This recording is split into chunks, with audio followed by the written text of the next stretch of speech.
সময় পাইনি খোঁজ নেওয়ার। এই কথাটা না বলে আসলে সরাসরি বলে দেওয়া উচিত, খোঁজ নেওয়ার প্রয়োজন মনে করিনি। কারণ কোনো মানুষই এতটাও ব্যস্ত থাকে না যে একটু খোঁজ নেওয়ার সময় পায় না। 15 মিনিট যদি সে খাওয়ার জন্য সময় বের করতে পারে, তবে 1 মিনিট সময় বের করে সে আপনার খোঁজ নিতে পারত। বিষয়টা আসলে সময় পাওয়া বা না পাওয়ার না, বিষয়টা হলো প্রয়োজন আর গুরুত্বের। যদি তোমার কাছে আমার এই ভিডিওটা পৌঁছায়, তাহলে কথাগুলো একটু শুনে নিও। আমি তোমাকে কোনো কিছুর জন্য দোষারোপ করছি না। আমি জানি কিছু ভুল আমারও ছিল। সবসময় যে শুধু তুমি ভুল করেছিলে বিষয়টা এমন না। আমি এটাও জানি তোমার ভালোবাসাটাও সত্যি ছিল, কিন্তু ওই যে বলে না, চোরা উপরওয়ালা তৈরি করে। আমরা দুজন দুজনকে ভালো তো প্রচুর বেসেছিলাম, কিন্তু হয়তো দুজন দুজনের ভাগ্যে ছিলাম না। ঠিক আছে, কোনো ব্যাপার না, তুমি ভালো থেকো, আমিও ভালো থাকার চেষ্টা করছি।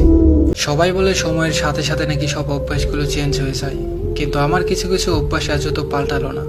আমি এখনো ফেসবুকে গিয়ে তার প্রোফাইল চেক করি, তার পোস্টে কে কে রিয়াক্ট করলো, কে কে লাভ রিয়াক্ট করলো, কে কেয়ার রিয়াক্ট দিল। সত্যি বলতে আমি যখন দেখি সে কারোর ছবিতে লাভ রিয়াক্ট দিয়েছে, তখন আমার হার্টবিট অনেক ফাস্ট হয়ে যায়। তার সাথে আজ হয়তো কোনো সম্পর্ক নেই, তবুও বারবার মনে হয় তাকে বলি, তুমি কেন অন্যের ছবিতে বা পোস্টে লাভ রিয়াক্ট দাও। তবুও চাইলেও তাকে সেই প্রশ্ন করার অধিকারটুকু আজ আমার নেই।